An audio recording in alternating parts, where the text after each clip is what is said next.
Blog Talk Radio. Warning. Warning. Welcome to the 2-minute warning. Where sports fans sound off.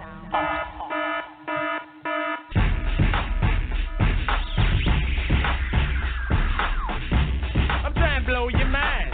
I'm talking literally blow your mind. I'm trying to blow your mind. I'm talking literally blow your mind.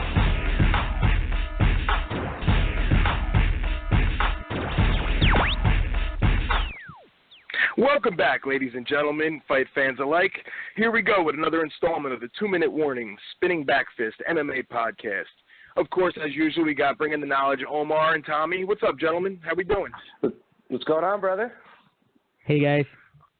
I am pumped. Today is a big show for us.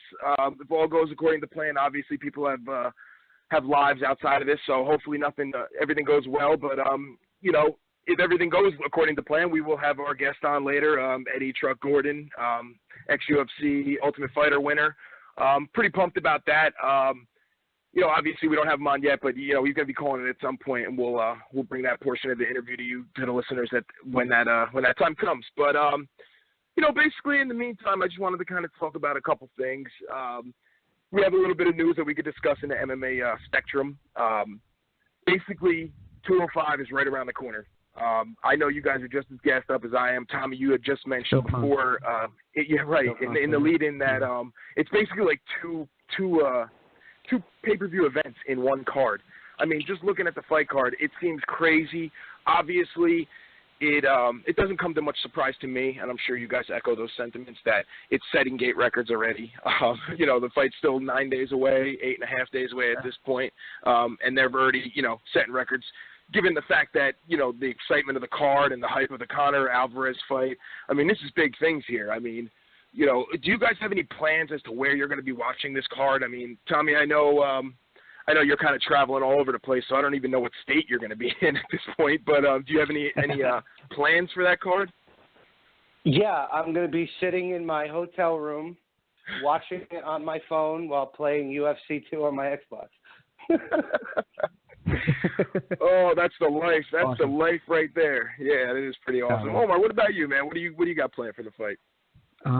I think I might be having people over. It's one of the rare times when usually I try to get outside so that, I don't have a mess to clean up after the fights are over. I just try to be the guest and not the host. But I might open up doors to Casa de Sangria and say, you know what, come one, come all, but please don't set fire to the place. Which will be tough because I'm excited. Right. I might set a fire. I don't know. It might happen. Kind of over the past, 10, 15 years of me becoming a young adult, I was kind of that same person. My parents were really cool about everything when I was living home with them. We would always have the people at the house. And I always dreaded after the card. You look back and you were like, the hype and everything leading up to it seemed awesome, but now I got to deal with this mess, cleaning up beer, and people spill beer, they urinate all over your toilet, without cleaning it up. That was always the worst part of having people over, man. Yeah. It smells. I hate that. But, you can't get that out of carpet at all. Right, what are you going to do to get the urine smell out of every crevice of your bathroom? Because guys don't care. They're just going wherever they got to go, Febreze and Lysol spray. Yeah, well, please, you have no idea. I over Febreze things, I think, at this point. And sometimes I'm like, I think it's doing more harm than good because now it's like a potpourri of, piss and, flowers and whatnot. So, to me, that was always something that I always overdid. But it is funny that you mentioned setting fire, Omar. One of the bigger stories that basically came out last Thursday, we didn't have time to talk about it because it was the news almost broke, I would say, while we were on the air. I don't think it broke exactly while we were on there, but maybe just before, and we didn't have time to touch on it. But this whole Anthony Pettis thing, dude, what the hell is going on with that? Fired at 3 of his cars in his driveway. I mean, this is serious stuff here. This is attempted murder, more of sending a message. I mean, you don't just do that because a guy beat your ass in the octagon. What could possibly be the motive to whoever did this to Pettis? I mean, I guess I would toss this question up to you, Omar, since you mentioned the fire, and then we could run through it, ask Tommy's perspective on it. But what possibly could have done this, or been the motive behind this? I really, honestly, it sounds like something like a Joe Pesci type character would do, Exactly, from dude. Goodfellas. It really Right. does sound like, you know what, you have something of mine, and now I'm going to set fire to not one, but I think it was 3 cars in this poor guy's driveway. It's one of those things where a lot of fighters say, "Hey, listen, I love being in my hometown. I never left this, that, and the third." But maybe I don't know. He's been from that area, so there might be some old beef. But I haven't been able to find anything. But this smells like it's something deeper than, like you said, just losing a fight. Nobody loses a fight and then sets fire to somebody's car. At least I don't. I just take my lumps. But it sounds there's got to be stuff underneath this, unfortunately. I don't know. It sounds to me like it's Irish IRA bombing. Maybe it's Connor sending a message that after Alvarez breaks his jaw, he doesn't want to fight Pettis going back down to 145. I don't know. Oh, no. Carl might know something about that. That's Carl's contingent, right? I mean, he's got the little black cap on while he's watching Connor fight. I seen him. With his Irish flag draped around his shoulders. Oh, boy.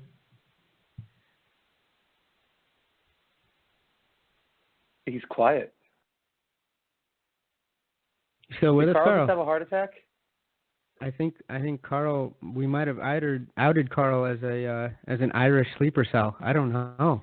I think my fat face might have just muted my phone. That's basically what happened. Sorry about that, guys. Which is good because I was kind of talking over you guys, and I think it was coming across as a jumbled mess, and I was worried that it wasn't going to really play well over the air. So I'm kind of glad my voice was kept from that. But basically what I said was I already got my Irish flag on order. It's going to be worn as a cape around my neck the entire day of Saturday of the 205 card. And I'm ready to bring it for Connor and the Irish fans alike. But I'm just so gassed up for that. I can't even tell you. And I was watching the Diaz-Conor McGregor fight, the second one this morning. I had a little bit of free time, and, dude, I'm sorry, these people were talking about, maybe Nate wasn't knocked down. He kind of, fell to bait him into it. That's bullshit. He was getting his face beat, and there was basically, I would say 7 minutes out of that whole fight, out of the 25 minutes where Nate was controlling the fight. The guy who scored it 10-8 in the fifth, I believe, that's insanity to me. I don't even understand it. We can get into the whole judging of MMA fights and the UFC. There's a million flaws. There's a million holes in it. That's basically a whole 90-minute show in and of itself, so we don't even have to go into that right now. But, I'm so pumped for that fight. And just touching back on the Pettis thing, it's like, is that what they is that payment for bringing the fans in Milwaukee and the hometown of Milwaukee such putting them on the map with a fighter who has some accolades? I can't believe it. It reeks of something deeper, like Omar said, and you'd hate to speculate, but it seems like that's the case, and I can't even believe that A, they didn't find out who did it yet, or B, that this would even happen. I mean, that's like attempted murder, dude. That's something crazy. Imagine if it was a mistake, though. Imagine if somebody set fire to the wrong car. You just said, "Oh, wait a second. I meant your neighbor, because your neighbor actually cheated with my girlfriend, not you, Anthony. I love you. I'm sorry." Imagine, bad, wrong car. Dude, I could see something like that happening, because what other explanation is there? It just seems so crazy to me. Plus, it's Milwaukee. Could be his past. Yeah, but it could be his past back to haunt him. That is true. That is true. I mean, listen, we only know him or his brother. You know what I mean? We don't know. Right. His brother was actually. I think he posted on Instagram. Sergio seems like more of a punk to me. I don't know. I hate to say it, but he does. I don't know. Maybe it's the haircut. I get like a weird vibe off of Sergio that I don't get off of Anthony. Call me nuts. Well, you're definitely not nuts. I wouldn't go that far. I would. I appreciate the angles that you bring in, and it's certainly different from me, being that you're actually actively training and whatnot. It's a good perspective, and I think it's a pretty good blend for the show. I'm just. Tommy, do you have any specific thoughts on what this could be? Like, what the hell could be going on there? I don't know, dude. I don't know. Yeah. It's crazy, but I guess that story is going to basically develop itself, and as news breaks on it, I mean, we could just pass it along to our listeners if they haven't read on it and give our perspectives once this does come down the pike. But at this point, we're basically just stuck to ponder and speculate on what the hell actually happened there.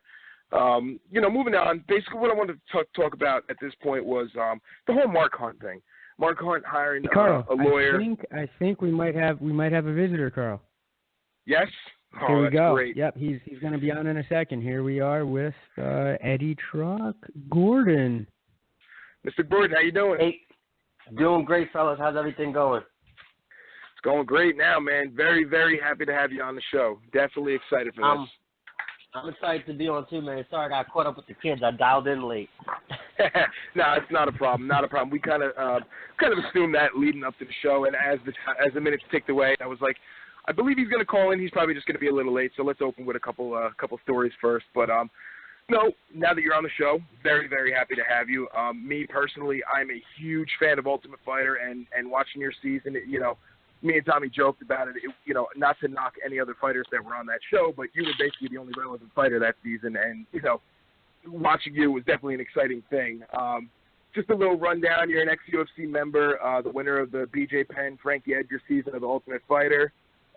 You're actually an extended teammate of Tommy, middleweight fighter who, hold an 8-4 record with 3 knockouts, 1 submission, a southpaw boxer who, also trains jiu-jitsu under the Serra Longo fight team. Basically, what I wanted to ask you first, why the nickname Truck? Oh, man, it's crazy. It actually started when I was 130-something pounds soaking wet. My older brother gave me the nickname because I was playing with all the older kids, and I was, playing football, and I was running all these guys over, and he started calling me Truck. I was embarrassed. I thought it was the corniest nickname on the planet, and I kind of grew into it. And, even my mom calls me Truck now. So I guess my brother knew something I didn't know. So kudos to him. Right. Official They now, gave you an Mom identity. calls you Truck. Exactly. There's nothing you could do now about that. Yep. Oh, man. Yep. So, I'm curious. I'm doing a little research. What basically drew you to the sport, the MMA, fighting game? I read somewhere that, a friend of yours, Chris Weidman, kind of pulled you into the sport and had you start training with him. Is that true, what I read? Yeah, man. It's actually a 2-part story. It's kind of crazy because I literally was in finance. I was working in corporate America, and I got tired and burnt out like most guys in finance does. So I went on vacation, and I went to UFC 101 in Philly to see Anderson Silva fight Forrest Griffin, and that was like my first event. That was like my first time indulging in UFC, and I was sitting cage side, and I was like, man, this thing is kind of interesting. And I told the CEO of my company at the time that was sitting next to me, I was like, I could do this. He said, no way, you had way too many Red Bull vodkas. There's no way to plan it. You can actually, compete on this level. And I said, listen, man, trust me, because I was playing football with him at that point, and he's like, you're an awesome football player. I said, if you think I'm a good football player, I was probably a 10 times better wrestler. It was just no money in wrestling. And he said, if you're serious, I'll sponsor you and give it a shot.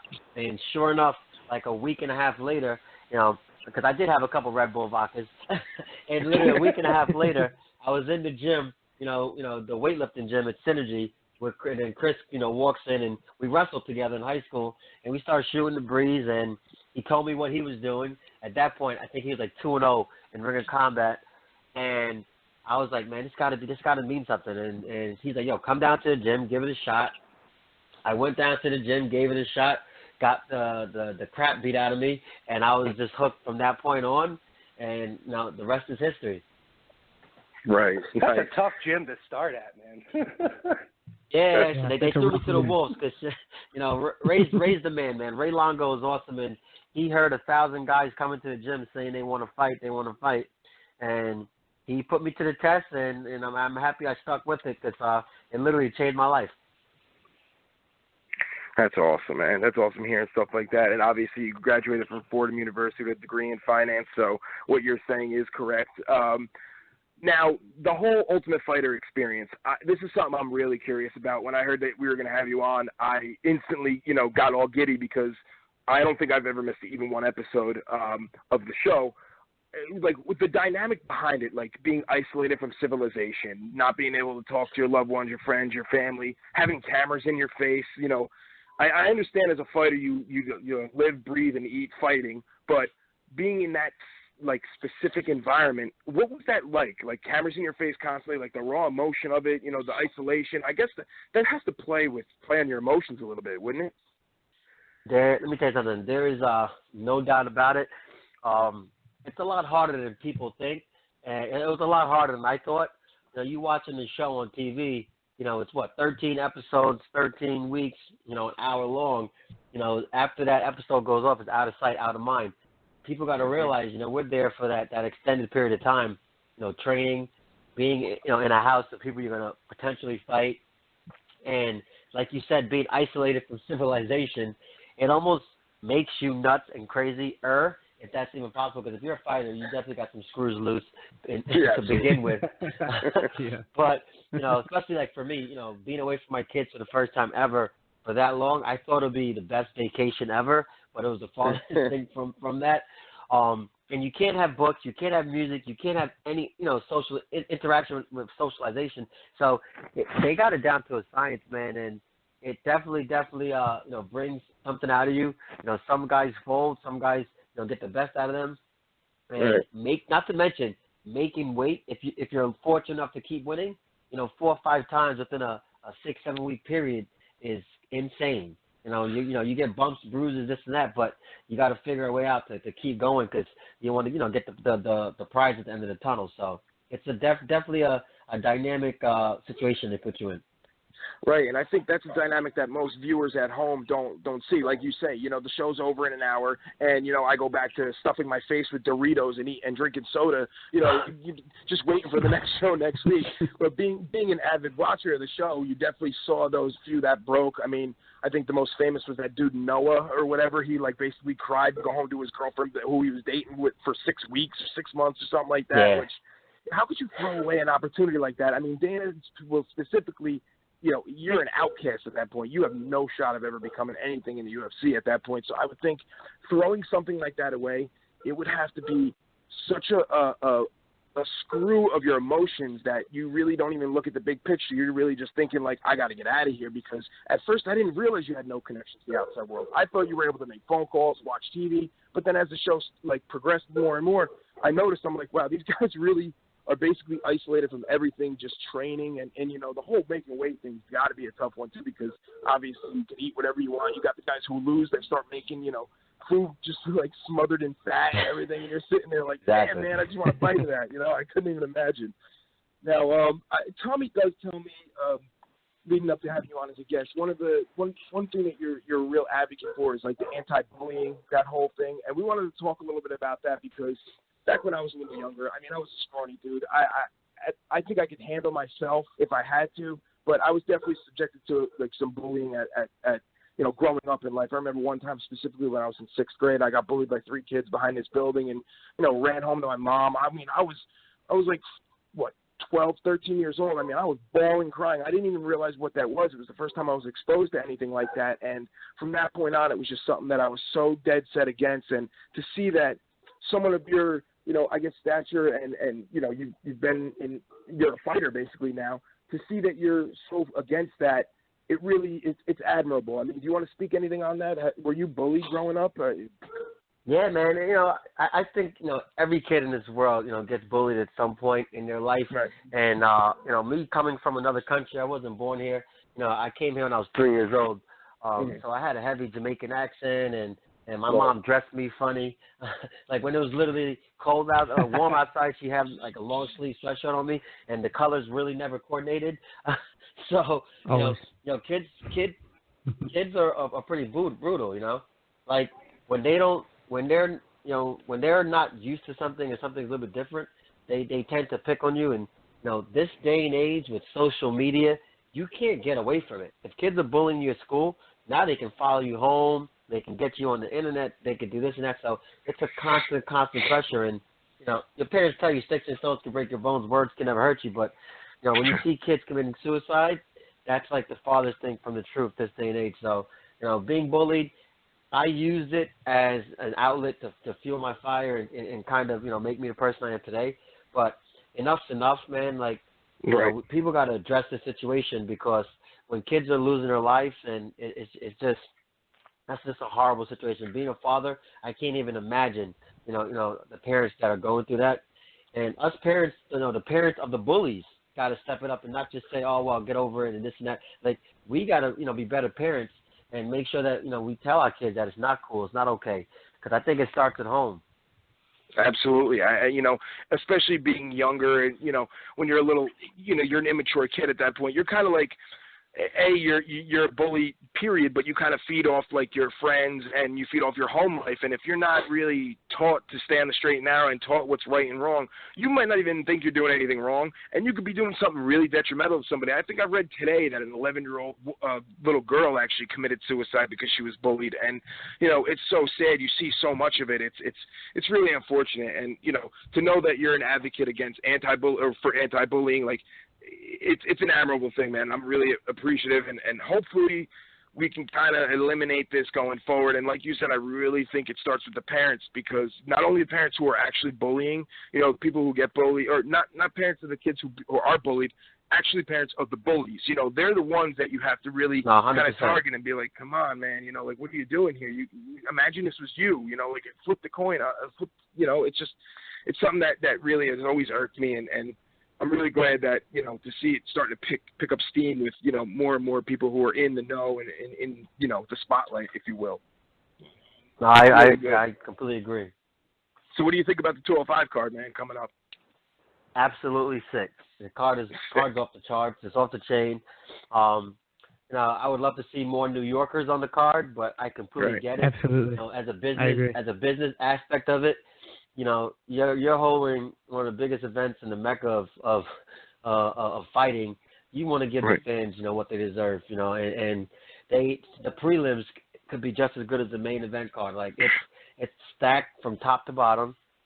And even though we don't have that many New Yorkers, as a fight fan, as a person that loves the sport, they did a hell of a job, putting the card together. And good luck picking Fighter of the Night and all those bonuses. Exactly. That's what I'm saying. They got the work cut out for them there. Who are you most excited to see? I'm obviously biased. My good friend, Chris Weidman. I think it's going to be an awesome fight. You don't have to ask me who I think is winning that one. But, every single fight that Conor McGregor is in, obviously, the guy is a magnet, for the sport. But there's some sick fights. Khabib is coming back fighting. You got, Frank Yeager, who's I'm obviously biased towards as well. I can't even just narrow it down. I want to see the card from start to finish, man. It's going to be absolutely sick. It's going to be amazing. It's going to be a great night, and the fans are going to win no matter what. Absolutely. And it's so funny because if you watch the 205 presser, it's like the Khabib fight was almost an afterthought. Dana was like, oh, yeah, and Khabib's fighting. It's just like, exactly, the card is so stacked. Michael Johnson, Johnson's a stud, too. So it's exactly. Right. Exactly. So, stacked from top to bottom. And, you kind of briefly mentioned Conor. I know Tommy wants to bring up a couple questions regarding Conor. Real quick, I'll just ask you, do you have a winner for that fight, for the main event, Conor Alvarez? Oh, man, that's a tough one, man. I put it like this. Alvarez is tough as nails. He's associated with our fight team. I got to go with them, on that one. But, Conor's not going to be an undersized 55-pounder. The guy is a big dude. He was a monster at 45. If that power can translate to 55, it could be an interesting fight. Because if you watch Eddie Alvarez, he's a scrappy vet. This guy's been through some of the craziest, fights in mixed martial arts history, from Chandler, 1, 2, 3, every single one of them. And Eddie, every single one of Eddie's fights, man, he gets rocked, but he always finds a way, to recover, and he goes out there and he destroys the guy. You look what he did to Rafael Dos Anjos. I thought that guy was unbeatable after he beat Anthony Pettis, and he went out there and finished him. So that, like that in itself, it's gonna make for a sick fight, man. Right. You just look like, it seems like Eddie's like a bull. He's just gonna come at you head down and try to run right through people. And the fact that he's been tested and came out came out the other end as a winner in some instances. I know a lot of people are gravitating towards that aspect of the fight, saying that Alvarez, they think that Alvarez will take it, obviously. And, I know Conor went 5 rounds with Diaz, and, he's generally been untested in that regard where he's been in a tough spot and came out, and survived it. It's so it's an interesting dynamic. I love Diaz, but, everybody forgets Diaz fought at 155, and, he didn't get a shot at the belt, man. This guy, Eddie Alvarez, is a different animal. I know a lot of people make a big noise about, Conor fought Diaz as a bigger guy, but Diaz fought at 55 90% of his career. So, realistically, it wasn't like the guy was fighting somebody that fought 185, 205, and came down just for that one fight. It's his weight class, and Diaz, he lost a lot at 55. But it's just it's mixed martial arts. 4-ounce gloves, anything can possibly happen. So it's going to be action packed either way you put it. Right. I'm just geared up. Period. Eddie, I got to say this: we wouldn't be having this 205 card if it wasn't for Chris Weidman and all you guys over at Sarah BJJ fighting with the UFC to get MMA sanctioned in New York. I mean, you guys were at the forefront of this from the very beginning. Yeah, man. No, we have to, man. I completely appreciate it, man. We did a lot of lobbying. A lot of guys went up to Albany, spoke to a lot of politicians, wrote letters, this and that. It was just crazy that, New York being, the trendsetter and everything except for this. To be the last state that is sanctioned in is disheartening, but that's in the past. You don't ever want to look in the rearview mirror. You forget, you might miss out on what's in the present and in the future. So, happy that circus is over with, and now we get to fight at home. So that's exciting. Now, do you think the UFC kind of dropped the ball with the date of the card? Do you think that they should have had it on New Year's Eve instead of World Series of Fighting having it on New Year's Eve there? Yeah, you know what? I'm sure that they want to lock in the venue and lock that in and be the first. I guess they said they'd rather be the first event instead of the bigger date card.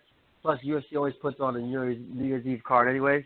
I'm guess they're gonna do it in Vegas like always. And either way you put it, nobody could ever take away the fact that it's the first. So and that's a good point. I think you're right on something there, right? Being the first actual fight in New York and being the card as big as it is, the date, while it is somewhat relevant, I think it's more important to have that first fight there. It's kind of like leading the charge of like fights being held in New York, and like you said before, it's kind of crazy that they were basically the last in line to have these fights sanctioned there. It's like, come on guys, what were you waiting for? It's just so foolish. Exactly. It's not barbaric anymore like it used to be, where you had tournaments where guys were, the winner was always like a substitute because the guy would break his hand like on the third fight of a 4-fight tournament bracket. It's just, I don't know. I think that after all the changes with the sport and how it grew and evolved, I think that they definitely should have been doing this a while ago. It's foolish to think that it took so long. I agree 100%. Now, I did want to ask you a quick question. It's interesting to get a fighter's perspective on it. I was gonna bring the question up to Tommy and Omar here as well, but being that you're on the show and being your involvement in the sport, this whole movement coach, Ido Portal, training with Conor, I'm sure everyone has seen the videos and everyone, loves the Diaz quote where, playing touch butt with that weirdo in the park.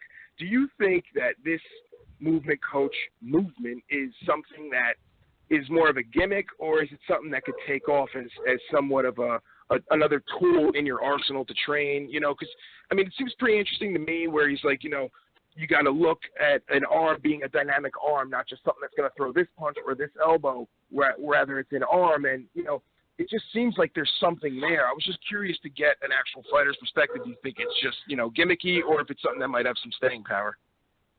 Listen, everybody has their own opinion. Me, man, I think that fighting is one of those sports that sometimes it can get overcomplicated. You look at some of these boxers. Fighting is the only sport that you take an old boxer and you take a new boxer now, and they can still compete on that same level. So when it all comes down to it, fighting is fighting is fighting. Movement coach, who's going to make that ultimate decision? Conor McGregor. If he keeps winning and he starts making upsets, then everybody's going to jump on that bandwagon. Now, if he loses bad, everybody gonna say he wasted his time with that movement coach. So all the pressure is on Conor. So Right. you know, it's like when you're successful, everybody wants to do it. When you fail, oh, you're so stupid for doing it. So honestly, that's where it's gonna go down to. That's gonna be the bottom line. How do we really know how much time he spends with that movement coach? For all we know, out of his 6 to 8 week camp, he could spend 5 hours with them, you know, the whole entire time. Yeah. So it's all going to be what you know, what the media wants to portray, or if Conor tells us how much time he spends with them. You know, Conor's a smart guy, man. He's a student of the game, and he knows how to play the entertainment side of it as well, better than anybody in the game. So he's doing it the right way, man. Before we know, that guy could be a sponsor and just wants some TV time. So nobody really knows. I think Conor had some shares in Ido Portal. I think he was getting a cut. I agree with you there, Eddie. I completely think he's getting something. Yeah, so it's like he's a businessman, man. This guy's good. He's a businessman. So we'll see. I don't see too many other people in this camp taking that movement coach and all that other stuff. So we'll see.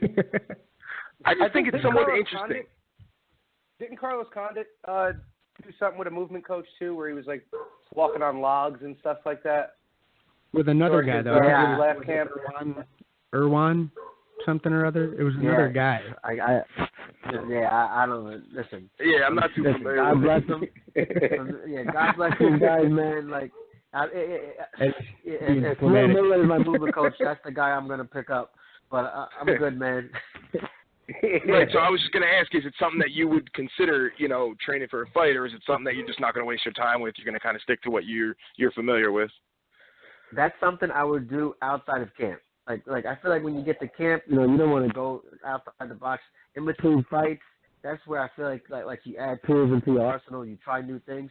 If you're training for 6 to 8 weeks, I feel like you got to get ready for the guy you're fighting, and you don't want to sit there and start, let me start practicing spinning back, flying, jump, knee, switch kicks. Right. Like, what could you possibly learn in an 8-week camp, you know, that you haven't been already known? Right. Exactly. Yeah. 100%. If I'm going to fight somebody, I want to go in there and fight with what I'm comfortable with, my best. And if I lose with my best tools, kudos to you. I don't want to go in there and go a whole new game plan. And after I lose, I'm like, oh, man, only if I did what I did. Like, it's foolish. Right. The only reason why I brought it up is because, you know, you hear Conor in an interview saying, like, you know, I'm gonna bait him or feint one way, and he's gonna overcompensate with his reaction or his movement to kind of counter that. And just hearing his reaction to some sentences, or I should say, hearing his response to some of the questions he's asked, I mean, it made me think about it, and it's just like, if you could keep that mental aspect clear in your brain while the fight's happening, I mean, that helps you get an extra edge. And you know, I mean, I think that if you master it, or if you train or practice enough with it, it could help you. I mean, I can't see how it necessarily would hurt you, but I don't think it'll hurt you. Yeah, no, I don't think it'll hurt you. I think you make some great points. Like movement is that's huge. It's almost like doing the speed ladder and this and that. Like I said, we only see snippets of what they're doing. Right. That could be probably 5-10 minutes of their workout, and they're doing more, you know, footwork stuff, agility stuff. Who knows? You know, I'm sure you got to pay a nice little fee to get the full workout. Yeah. So that's on them, you know. Right. I just think that watching a fight, it has a flow to it. It has it's almost like a dance, you know, like there's a beat to it. And if you could, I always said this to, you know, people when I would talk. Like, my brother's a big fight fan, so we have these heated conversations all the time. And I'm like, you know, if it's those fighters that kind of like throw a punch on that off count of the footwork, where, you know, you're kind of, you know, you're balancing your fight stance, and instead of like throwing a punch at this time, you know, you throw a punch, and as he's backing away, you're hitting him with something else. Like, you're kind of catching your opponent off guard, and that really speaks to the movement side of it, and you know, training for that particular aspect of it. And you know, it's just, I'm interested in it. It's something I'm willing to think about and look more into. I just think that as the sport evolves, you're always constantly looking for other angles and other things to train, because, you know, I don't want to say it gets stale with your, you know, the fight camp or whatnot, but, you know, I just think it's something else that a fighter could have in his arsenal that could potentially help him. And it was just interesting getting your perspective on it. Speaking on fight camps, no doubt, man. What's new? Speaking of fight camps and what's new with Eddie Gordon? Where are we headed from here? You had the win just a few months back on the comeback trail. So what's on the docket for you, Eddie? I want to hear about you. Man, I tell you what, there's a lot of exciting things going on right now that I'm super excited about. A couple of them I really can't talk about yet because we didn't get finalized. But Gotcha. yes, but like life could not be better.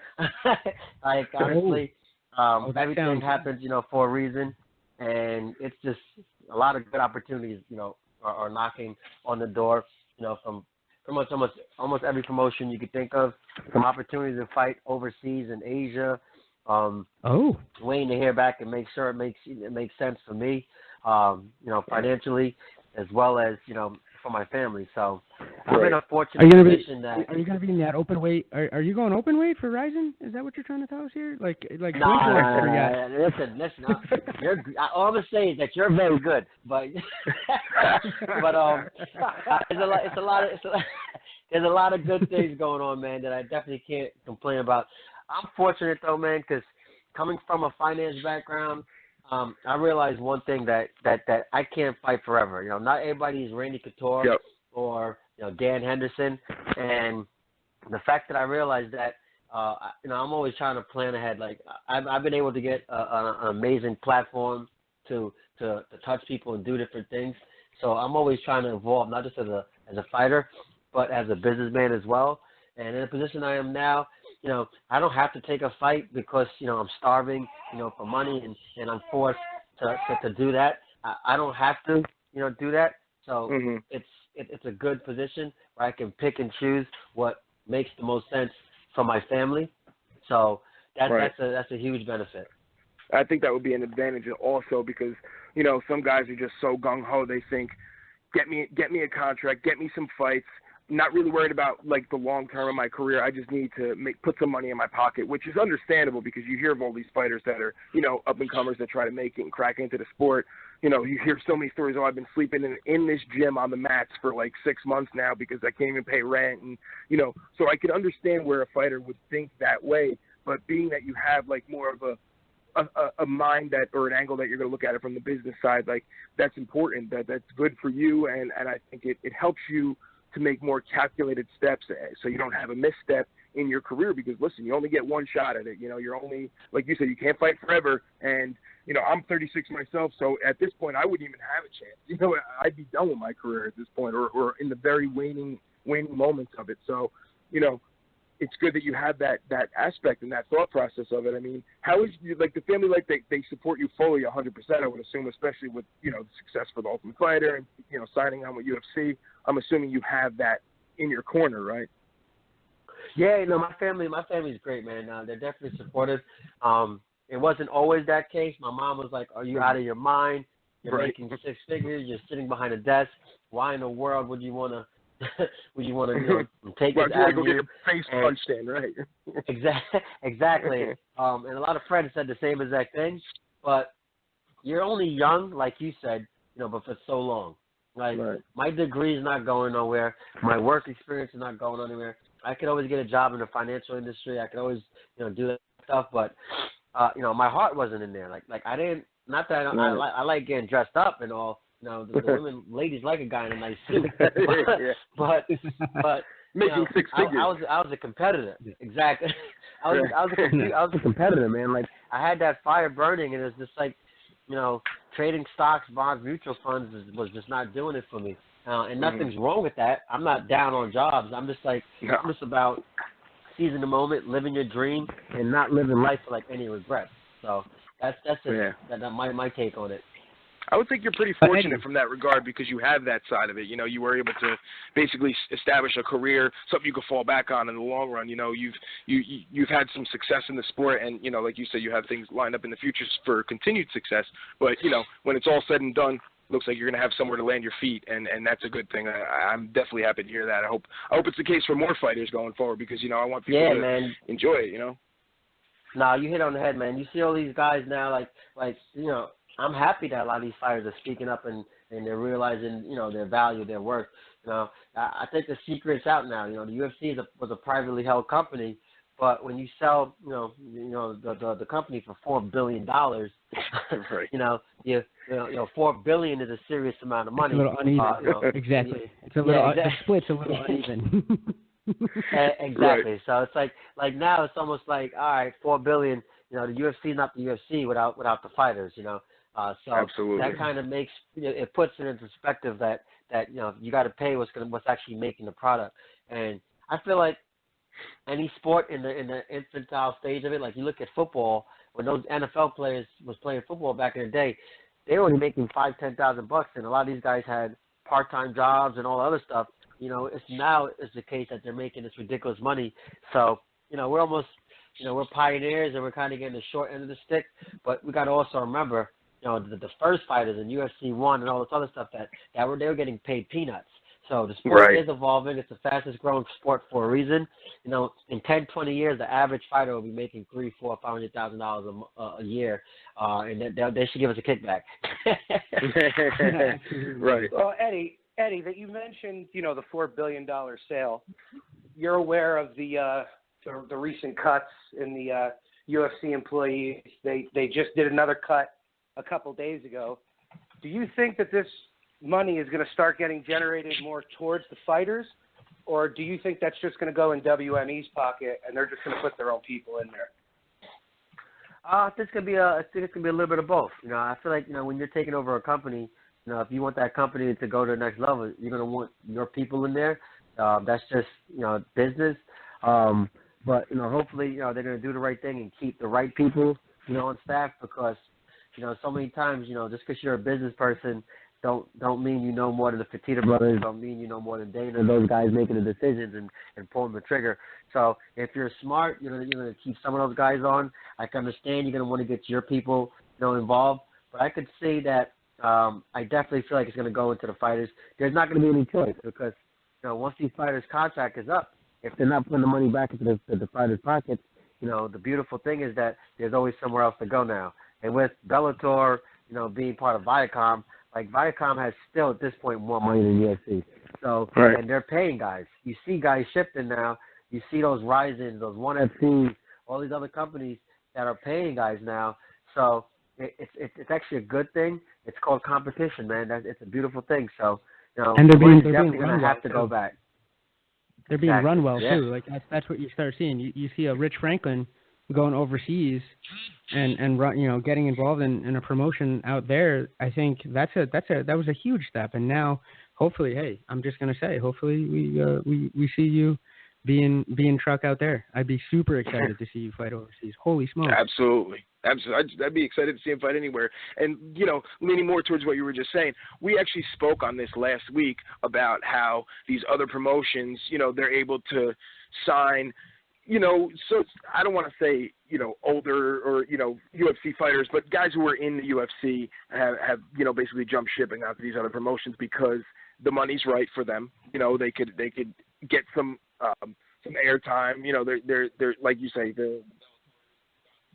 so, you know, that's good for getting a fan base. And while, you know, the UFC obviously is the top dog, it's kind of tough to crack that nut and to stay active in that promotion. So to have other outlets for these fighters and to allow them to actually earn a living still in the sport, doing what they love, it's a great thing. You guys are the oil for these companies. You guys make the promotion run. It's just what it is. You know, without the fighters, like you said, there would be no UFC, there would be no Bellator, there would be no Ryzen. So, you know, the fact that there is other outlets for fighters, I think that speaks volumes to where the sport is going in the future, and it's really exciting to see what's next on the horizon for it, you know. And being a fight fan myself, I'm just gassed up for it. You know, these guys actually trained. I'm just kind of bringing my fighter fan perspective, you know, the eye of it, and you know, seeing that, I'm just happy for fighters, guys like you who, you know, still have things on the horizon.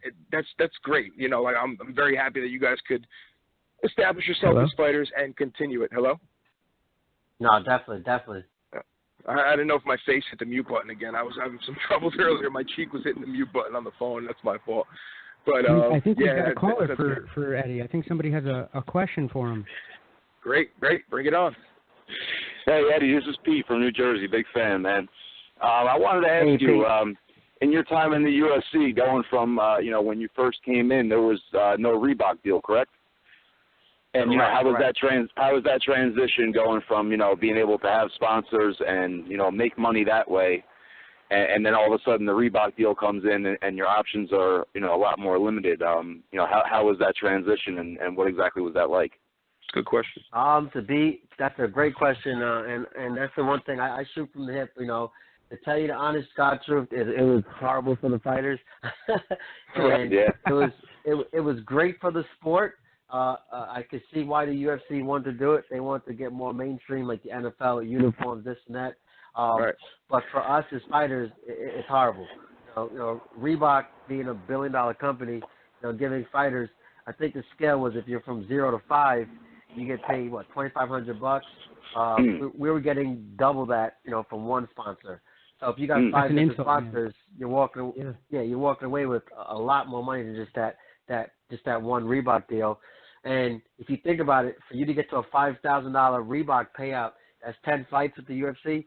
If you're fighting on average 2 times a year, 3 times a year without getting hurt, that means you got to stick around for 3-4 years before you hit $10,000 in sponsorship. So that's just not realistic. I think that's the biggest drawback right now with GSP coming back. The guy's a legend of the sport, and he's just like, hey, when I was in the UFC, we didn't have that Reebok deal. I can't come back now and lose millions of dollars in sponsorship for $40,000 if I fight for the belt or I'm the champion. It's just right. His contract was it's a disconnect. His contract was prior to the Reebok deal, and then he's going to come back and have the same contract when, you know, I just don't think the numbers are correct there. It just doesn't seem right. And, you know, like you were saying, you know, you have to have 2 fights a year for a certain amount of time. You also have to have success in those fights. You can't just go out there and get the target at you because they'll cut you, you know. Like, so it's kind of tough for a fighter to reach that point. Yeah, it's tough. It's tough just to stay healthy. So, Pete, that's definitely a great question. You know, the second part of that question is, I'd say you had sponsor A. Now, would you be able to promote these sponsors in other avenues, or are you just not allowed to, you know, have them on your fight trunks anymore, or what? Like, you know, did it completely sever your relationship with, you know, sponsors that you already had, or was it just that you can't have the logos on your shorts anymore in the ring? It was that you couldn't have the logos of the shorts. Sorry, the logos on your shorts in the ring or for any UFC event. So if it's like, you know, pre-fight stuff, weigh-in stuff.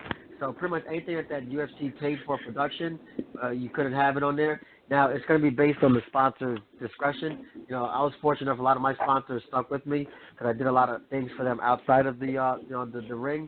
But you know, when you think about it, a lot of these companies, you know, instead of paying $1,500 for like a paper ad and saying and not even knowing if somebody's going to look at that newspaper, they rather give you, you know, $1,000, $2,000 to put your logo on their shorts because you're going to be on national TV or pay-per-view for 15 minutes with their logo showing to hundreds of thousands of people.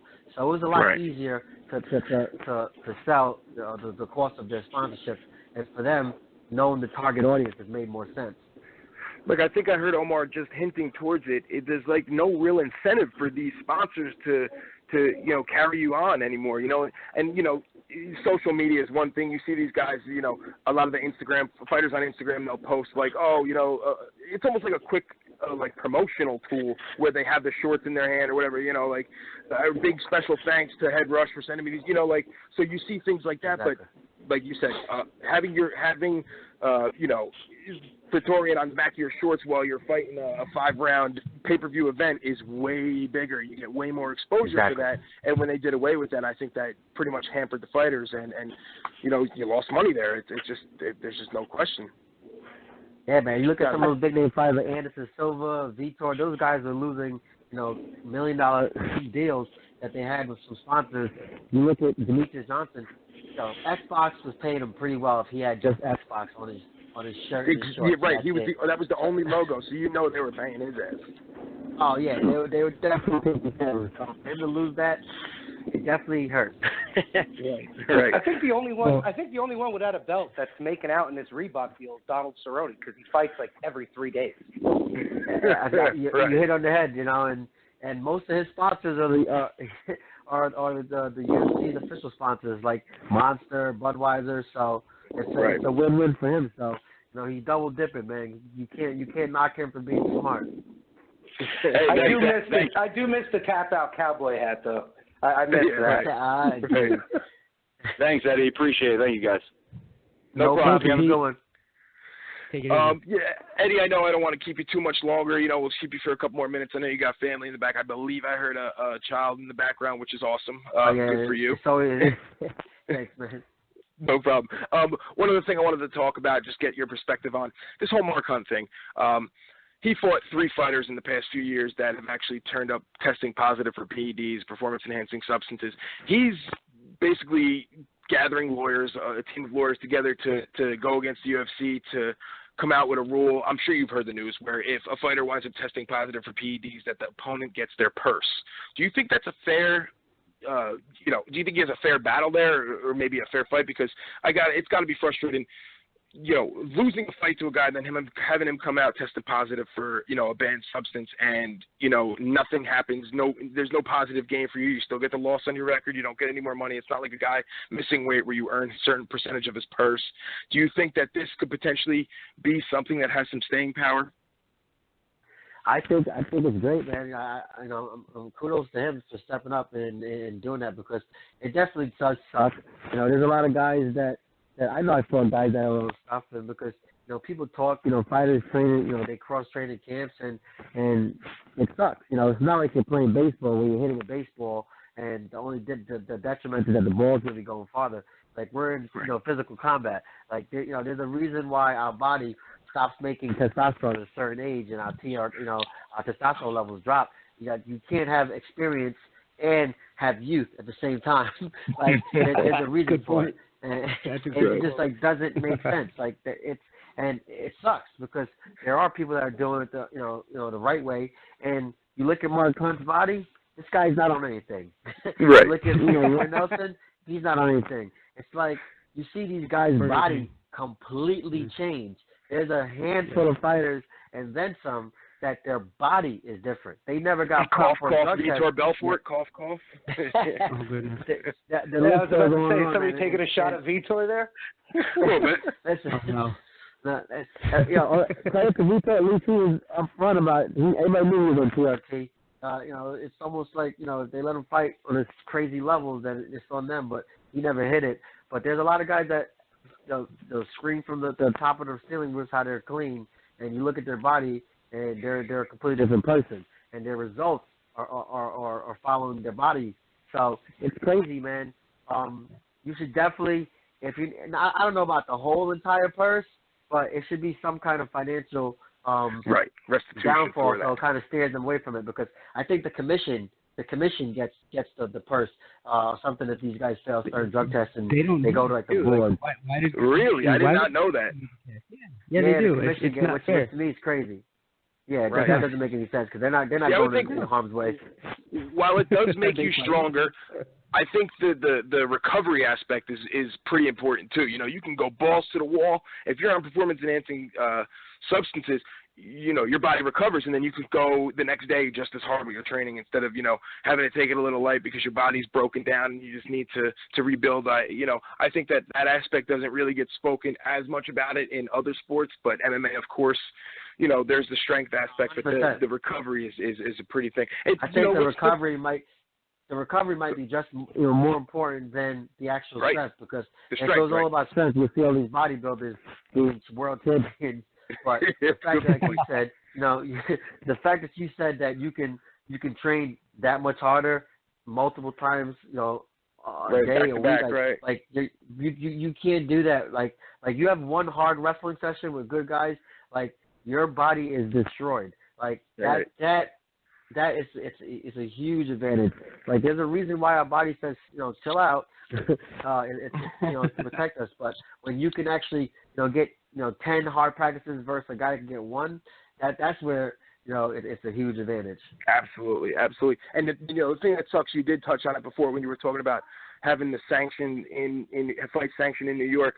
It's like these people, the guys who are the pioneers to this, like Mark Hunt, he's going to wind up wasting so much money for the future of the sport. Like if he can win this case, he's going to wind up wasting all that money, but he's not going to get any money back for the fights that he lost to guys who were tested positive for banned substances. So it's like you got to appreciate people who are willing to do that for the sport of MMA. Like these guys are really dedicated to it.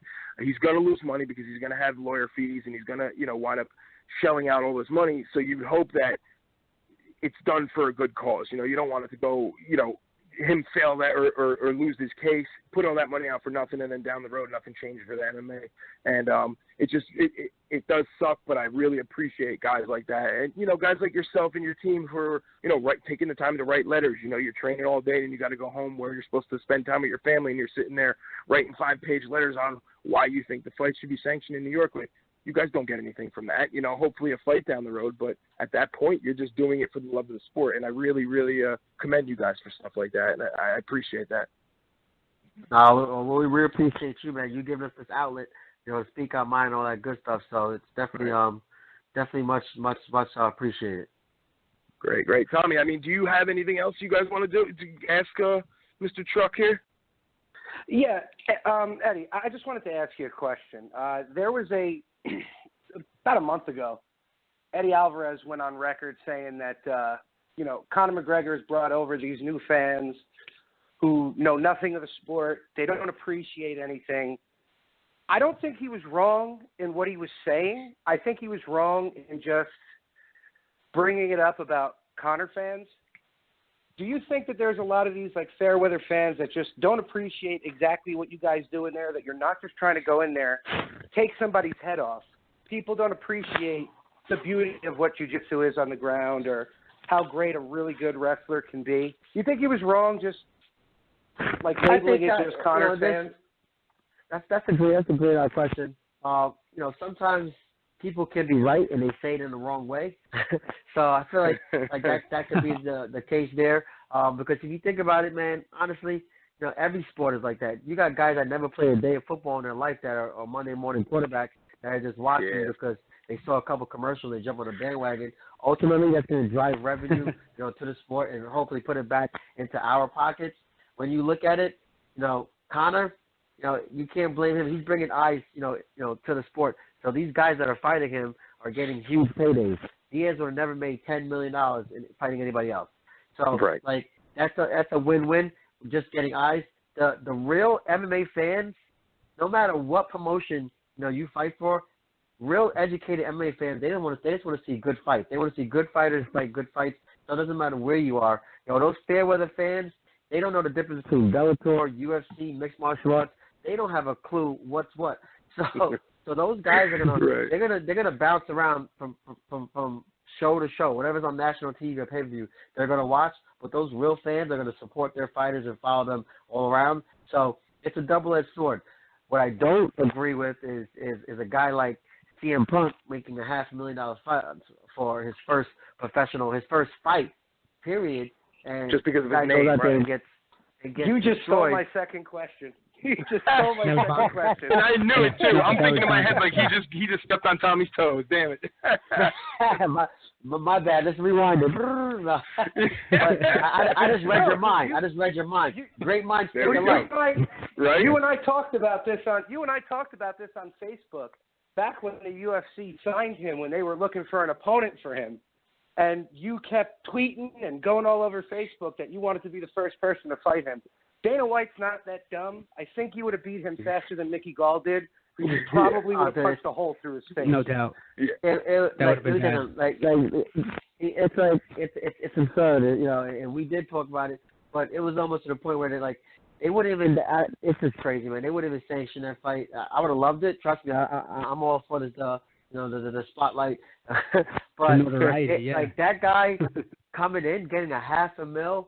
That's what's disclosed. God, he knows how much other points he got on the back end or whatever. You know, I'm not knocking him. He negotiated that deal. Good for him.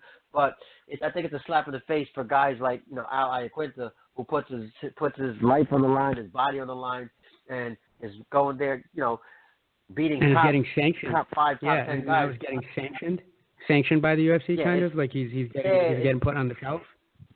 Yeah, man, it's crazy, man.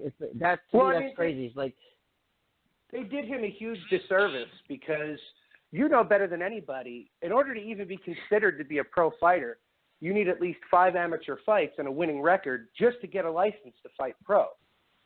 He just got a license to fight pro, so now he can't even do it the right way, going backwards into fighting as an amateur.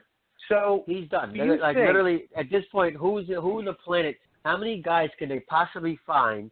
Like, Bob there's Sapp. nobody in the UFC that's going to be able to. Because anybody with 2 amateur fights is going to walk through this guy. He's not like he's a young spring chicken. It's like, no offense to Mickey Gall, but dude, this guy he literally had 1 win at a smaller promotion, and they handpicked him because they thought CM Punk might have had a shot. Like, exactly. That's actually almost like an insult. Like, it's kind of crazy. It's like, you just won the bad lotto. It's like, right. This guy has no fight. We're gonna put you in a matchup because he has a shot versus you. It's almost like, oh shit, okay. And you saw that back in the day with Kimbo when he fought Seth Petrozelli. I remember watching that fight before I got on the phone with all my cousins, a betting guy. I was like, dude, bet this guy Seth. He is going to beat Kimbo 100%. Like, I don't even know who he is. I know who Kimbo is. I'm like, believe me, this guy is going to beat him. I know about him. You know, like, so it's like to the average fan, you don't realize that. But if you know anything about a specific fighter or, you know, the fight he was on Ultimate Fighter, so I got some exposure for him there, you know that these guys are handpicked because they have a chance to lose because they kind of want these guys' career arcs to go in the right direction because they can make money for the sport. So I don't hate them for that, but it's really unfair for these fighters who bust their ass, you know, and really get kind of walked all over. It sucks. 100%, man. It's crazy, and that's the catch-22, man. Like, this is a sport, but it's also entertainment, so it does suck. You know, as a business person, I get it. But as an athlete, I'm like, shit. Like, it's not.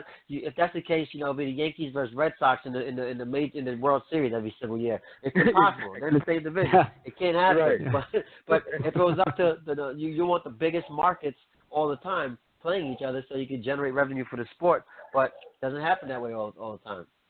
Right. So that you mentioned the money, you know, that CM Punk made, and I think it was like over 700-something thousand pay-per-view buys or whatever the hell it was. He made I think. Yeah, since he's still quote unquote under contract with the UFC, do you think it would be smart for them to kind of still expose him and maybe put him on the Ultimate Fighter, get some of those eyes to watch the show? Because I mean, the ratings for the show have kind of plummeted. So yeah, well, I think that might be a good route for them. But realistically, like, I'm sorry, like I would love to see the guy but what is he? I don't even know how old he is, but it's like this guy's body's been through the ringer with wrestling. Yeah. And it's like he's not a 27, 30-year-old man that you know that has the time to evolve. It's like if they put him on Ultimate Fighter, he's gonna get exposed even more. They probably, I honestly, he's probably got 1 or 2 more fights left. Because realistically, if that's the case, who's gonna fight him? They're gonna have to keep bringing guys in that have no experience. Yeah, these up-and-comers who are using him as a stepping stone, right, to get a name for themselves. Exactly, but I think they might honestly use him as a launch pad for guys they want to be the next big thing because, you know, maybe they'll get some exposure because that person is fighting CM Punk. Like, who knows? You know, that's right. People tune in to see CM Punk fight, and then they learn about this fighter in the process because, you know, he winds up beating Punk, or, you know, so they could sell, they could market these other fighters that way, right? I get it. That's a pretty good idea. That's what I would do as a business person because realistically, if this guy's not winning fights in his gym versus no-name guys that are not even champions at, you know, smaller promotions, what is he going to do versus anybody in, like, the UFC? It's just it's a bad business decision for him. Right. So, Eddie, well, I mean, I just have I don't know if you guys got any other questions. Real quickly. And I keep hearing you. I keep hearing all these ideas and whatnot, knowing the finance background. One last question. When are you starting your own promotion? Because it really sounds like you have these things locked down tight. All aspects of it. Listen, man, I think that for like this, like Dana White said it best. You know, people see the goods and the bad. I'm not ready to dump $40 million in a promotion. I was gonna say, what kind of pocket change you holding? Yeah, you know, there's like we all see like you know, these promotions that take off and do well, but you got to realize there's a lot that goes into it, man. And I feel like if you do it the right way and you start small, you know, you can definitely do it. I'm not saying it's not going to happen. You know, it's something I definitely did think about. You know, almost being like a leader, you know, for the bigger promotions. If you do it the right way, because of the love of the sport, you can still make some money. Like, nothing's wrong. I could wake up tomorrow and put together a promotion that can make probably $100,000, you know, an event. You just got to make sure you put the right fighters in the right town and get them. It's little things there, but the headache that it's gonna give because fighters canceling, you got to redo this. People are upset, Right. taking care of fighters, dealing with egos. Is $100,000 worth that headache and that liability? I don't know, man. That's a good point. You said liability. That's a big thing too, because something could go wrong, and you never know when you could have a lawsuit on your hands where you lose everything. And it's like, damn, man. Everything right there, boom, overnight. So it's a lot of it's with big risk come big reward. Right. Well, Mr. Gordon, I must say it was definitely an honor having you on the show. I do want to ask you one last question going out. You mentioned football a couple times. Who's your team? Who do you root for in the NFL? I'm a New Yorker guy, man. I'm a huge Giants fan. Some of my closest friends, play for the Jets. I had my little run with the Jets, so I'm a bias, with that. But I gotta go New York Giants all day. So, and I'm a true Giants fan. So it doesn't matter if we suck. I'm gonna always ride with them. So that's it. I gotta keep it real. It's easy to root for them when they're beating the Patriots in the Super Bowl. It's when they're not making the playoffs for a couple of years. When you stick with them, that's the true fan of the sport. I respect that. That's it, man. Yeah, those mid-'90s years were tough for you guys. Yeah. Traumatizing. Dave I'm a Brown Giants fan too. They were tough. They were tough. Yeah, well, I'm a 49ers fan. I'm going. going through it now. I'm dealing with the worst of the worst right now. Brutal. I got it on all of you. I'm a Raider fan. Yeah, well, hey, you're at least enjoying it. You're in your glory days now. This is like, this is it. Just stop the season now. You're good. Yeah, we'll see how I feel after Sunday. It's tough, man. Well, Mr. Gordon, I really appreciate it, and anytime you want to come back on, you have an open invitation. Anytime you want to come back on with us and be a guest, I really appreciate it. It was great picking your brain.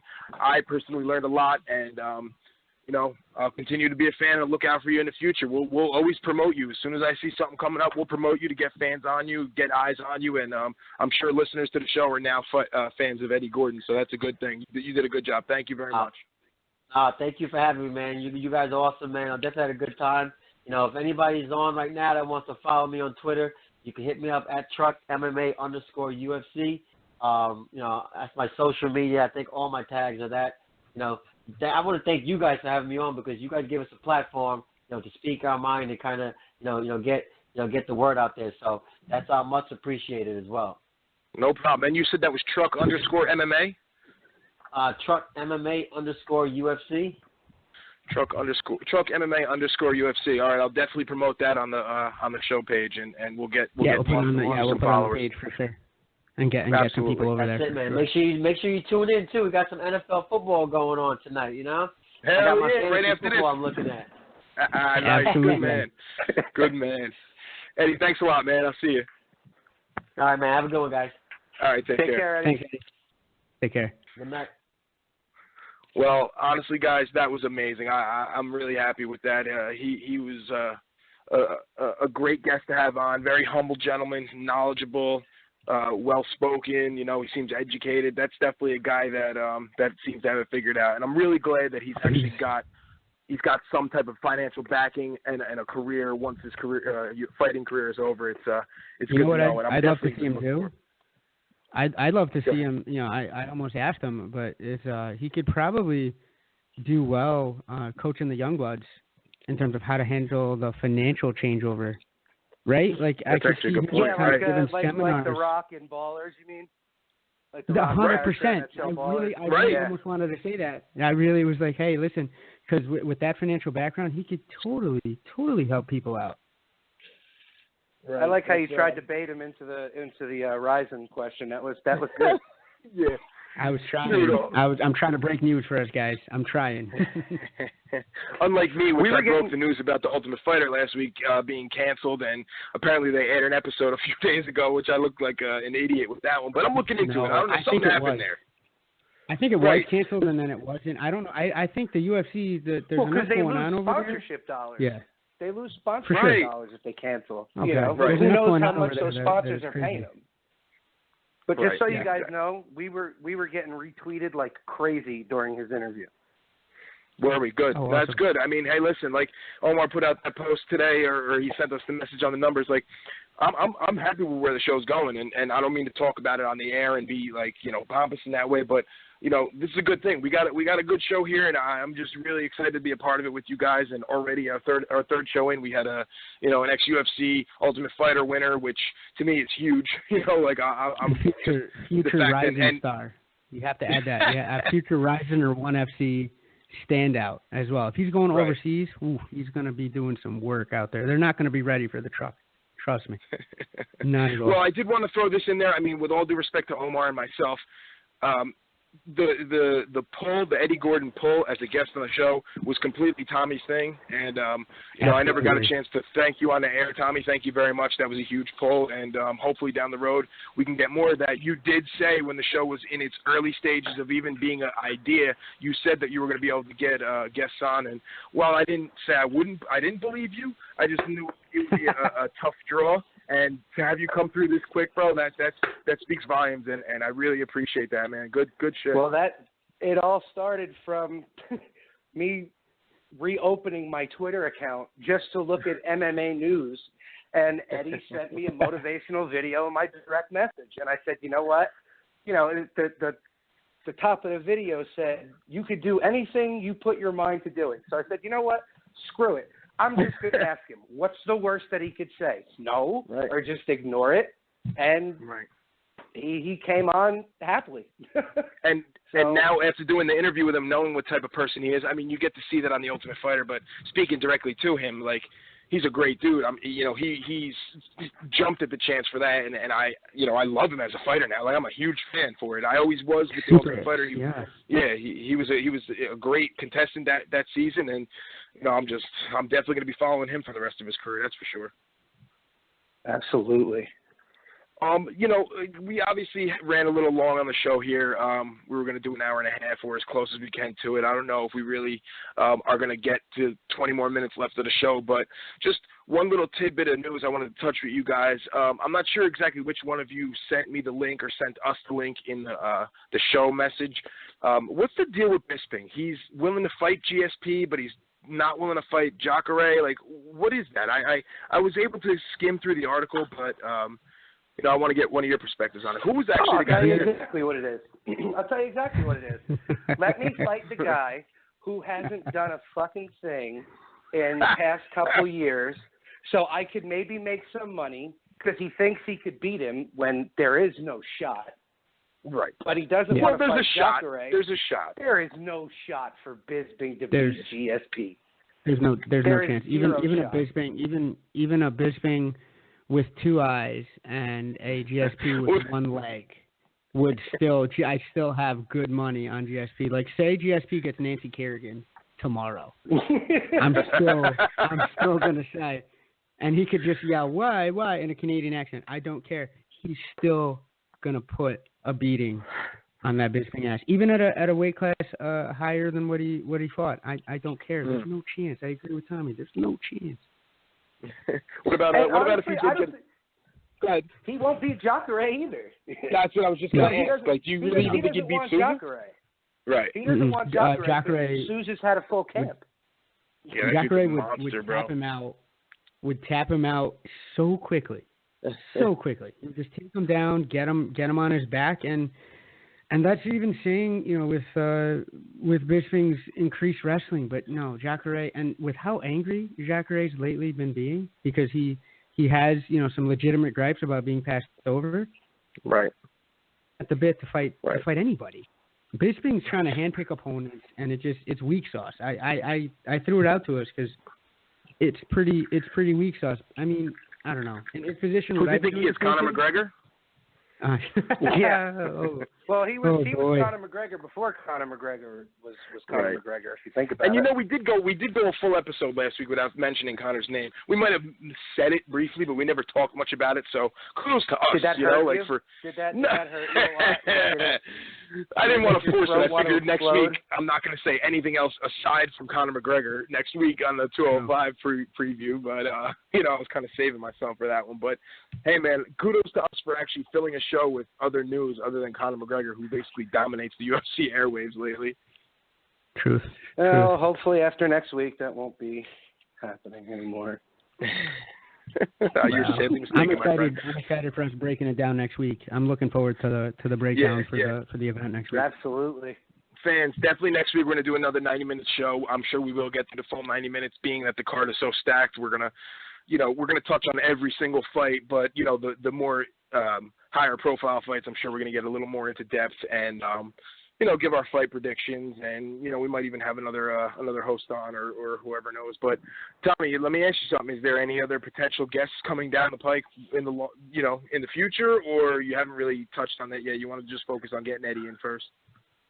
I was kind of focusing all my energy on getting Senor Truck. Mm-hmm. There are a few that I've talked to. They're not fighters.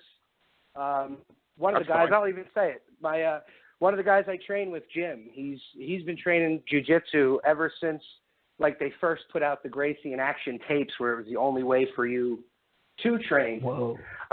He actually wants to come on and talk some MMA with us.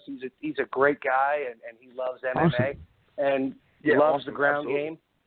I'd love to get Definitely my coach on. We've talked about that.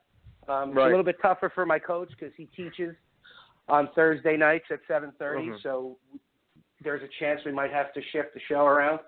But right. Which I'm fine. I would do that. Yeah, for sure. To get another guest on, absolutely. Hey man, whatever we can do, I'll take any type of fighter, any type of fight fan, any type of guy who's knowledgeable in the sport, a trainer, a coach, anything. Anybody you could pull, let's bring him in and talk to him about it. We'll pick his brain. I like picking these guys' brains, learning different perspectives of what they, how they see the fight game, what they bring to the table in terms of, coaching or training and helping the new up-and-comers learn and to just grow the sport in the future for the long run. So, pretty pumped for that. We actually, we might, sorry to jump in here, but we might have another caller. Hold on 1 second. I'm bringing him on. Hold on a second. You're on the air. Hey. Hey guys, how you doing? Pretty good show, man. I like it so far. Been listening for the past 3 weeks. You guys are doing a great job. That was an awesome interview. I had a couple questions for you guys, man. How'd you feel about Kai France losing that decision last night? They didn't even give him a third round in the Ultimate Fighter. What was that all about? I myself can take this first. I did watch it, and me personally, I liked Kai France's potential going forward. I thought he would make a run at the whole show. To see the way he got beat, it kind of frustrated me. But like they say, never leave it in the hands of the judges. It's just very frustrating to see someone like that with that ability not get a fair shake. I think fighters like himself, he'll probably get a fight on the Ultimate Fighter main event card or the finale card, I would say, and he still potentially would have a chance to build his career in the UFC. So I don't think all is lost from him, but it was just pretty frustrating the way it went down because I obviously am a fan of his and wanted to see him do well on the show. But I'm not sure if Tommy or Omar got a chance to watch it. Omar, did you see the show? Yeah, I did, and we could get into it a little bit here, but I think you touched on it really quickly, was leaving it in the hands of the judges. I get why they do the 2 rounds and then the sudden death, but if it's, especially for this show's format with, everybody's a champion already, I don't know, just give me 3 rounds from the get-go. Maybe I'm a crazy guy, but just, I want to see more MMA. So let's do a little less of the talkie up front and the meat mugging, and give me 3 rounds every week. I'd be fine with that. And then we could have what they used to do. Yeah. I'd rather the extra round be a 4th round, a 4th, maybe a 5th round if it's still close. In case you need it. These exactly. guys, you got to do something, which is why the show has plummeted in ratings. It's really not a good show anymore. I personally don't watch it anymore. So yeah, I can't even weigh in on this. Now, why don't you think it's a good show, Tommy? Do you just think that the product kind of got watered down, or you just don't like the format? I think this format's frustrating. It's they have the champions on to fight Mighty Mouse, which, it doesn't matter who you bring in to fight Mighty Mouse. You got to beat them anyway. That's what it is. It's nobody's beating Mighty Mouse. Nobody in the UFC could do it. None of these guys are going to do it. The guy's going to just win out until he retires or until they have nobody left for him to fight. I know you guys broke on the show, I think it was last week, that Tim Kennedy was the winner.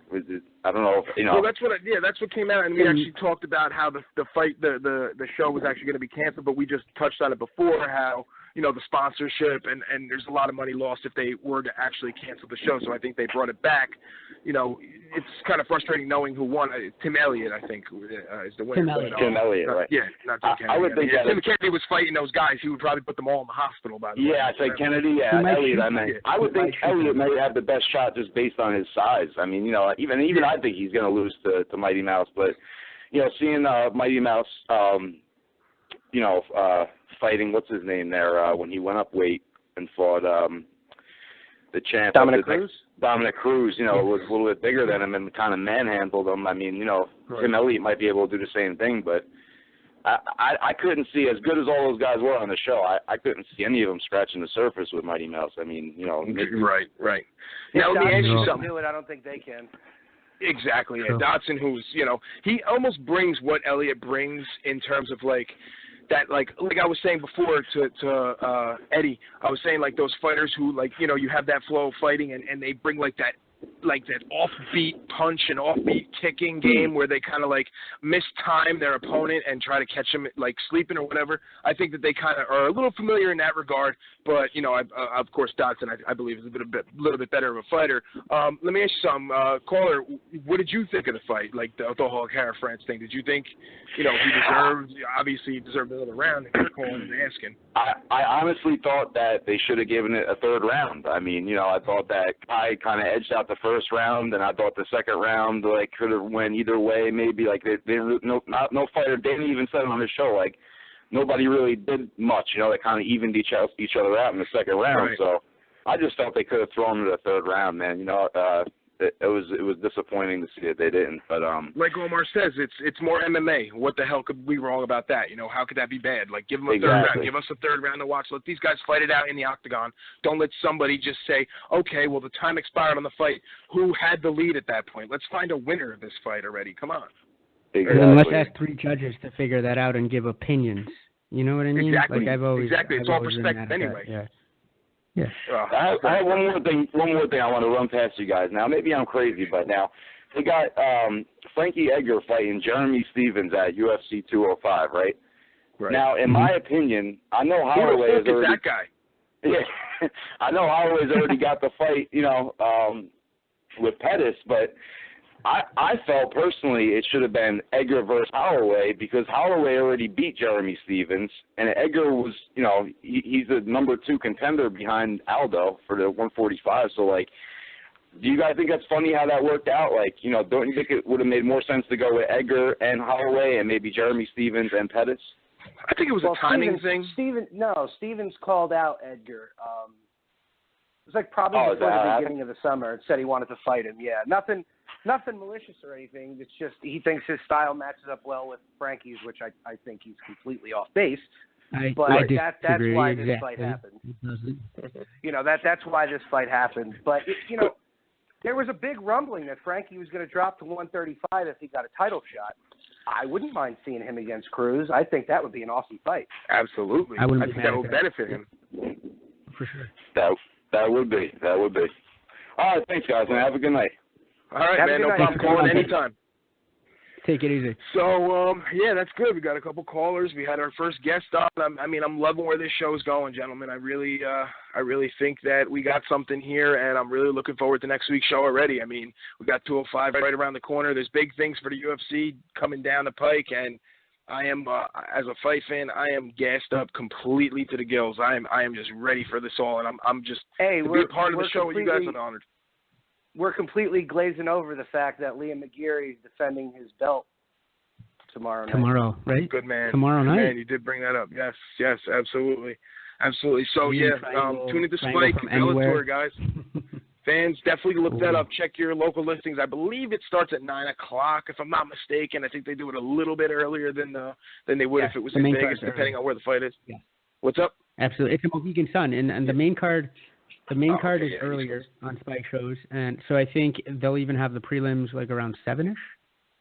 Right.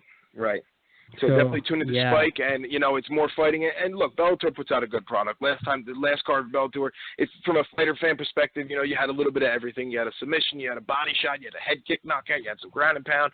It was good. So I'm looking forward to it as well. And we'll see what's going to happen. We'll report on it next week. Real quick.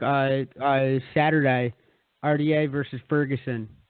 Who do you guys got? Mexico City, right? Yes, we're completely glazing over that too. Mexico City. Right. Well, hey, listen, we had a lot of things going on today, so you can't really fault us. But hey, we're getting to it. Kudos for whoever said to do a 90-minute show today. I think it was Tommy mentioned it, and Omar actually went through with it. So I'm the jerk off here who said not to do it. But if not, we would have been screwed. But I don't know, man. I like Ferguson. I definitely like what he's got, and Ferguson's got a huge chip on his shoulder. I think exactly. I think he's just going to destroy Dos Anjos, and I like Dos Anjos, but me too. Ferguson's got too big of a chip on his shoulder right now, and he's real hungry. He wants that title shot. I think he's going to run right through him. Well, I don't have to tell you guys. Sometimes a chip on your shoulder is detrimental more than it is to a benefit. Omar, who do you think is taking that one? I think after what Eddie Alvarez did to any human being, they're not going to be the same after that. So I don't think RDA. We're going to have to see. Is he going to be the crazy Frankenstein monster that he used to be? I don't think so. And I do think that a cardio-intensive battle favors Ferguson. And I think Ferguson is going to try to take him into the deep water. But he's not afraid to mix it up either. So it could end quickly. The sadist in me hopes that it doesn't. I hope it goes to full 5, and we see something like Hagler Hearns. I think it could be some crazy rounds. So, but I do have Ferguson taking either a TKO in the 4th, or I have him doing a decision.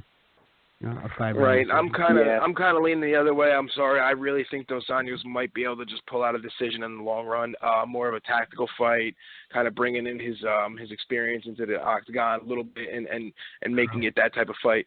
I mean, I obviously could see it going either way. I just, I don't want to completely throw him under the bus and roll him over just because of one loss. I mean, it could happen to anybody. So I just think that it's easy to forget what he did bring to the table. And, it's going to be a good fight. That fight is on FS1, I believe, right? Fight Night 22 from Mexico City, I believe. Yeah, Mexico City. And it is, like we touched last week, it's Uriah Faber's last fight, fighting Brad Pickett. I mean, that's really the only other major story other than the matchup. So, hey, listen, we got a lot to report next week. It's going to be a 90-minute show. We're going to talk about 205.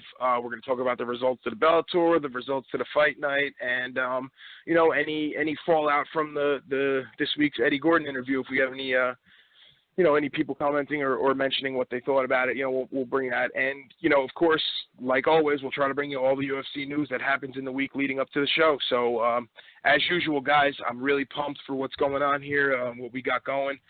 Extremely happy with what we did today with the guest, with Mr. Gordon, and thanks again, Tommy, for bringing him on. Omar, you always bring the gems. What was it this week that if his leg gets Nancy Kerrigan, he's still going to beat Bisping or something? Last week it was lawyer steroids. The week before that it was beat the hearing back into Matt Hamill. I mean, guys, if anything, just tune in to hear what this guy's going to say next. I mean, you never know. Okay. Oh man, having a lot of fun with this, man. Having a lot of fun. But guys, I guess till next week, let's just keep bringing the heat. And the listeners out there, make sure you give Mr. Gordon a follow. I think it was Eddie MMA _UFC on Twitter, Facebook, his Instagram. I'm sure he's got. So make sure you give him a follow and give him the spinning Backfist bump. No. Hello. It's at Truck MMA _UFC. Truck MMA _UFC. I said Eddie instead of Truck. I'm sorry. So Truck MMA _UFC, and that's Instagram, Twitter. Give it a try. He said it's all the social media tags. But again, great show, guys. Looking forward to next week already. I'm going to start doing my research on what we could bring to the table, and tune in for the preview of the 205 and the review of Bellator and Ultimate Fight Night for Mexico City. But guys, great job again as always, and I'll talk to you next week. Till next week, guys. All right. Take it easy.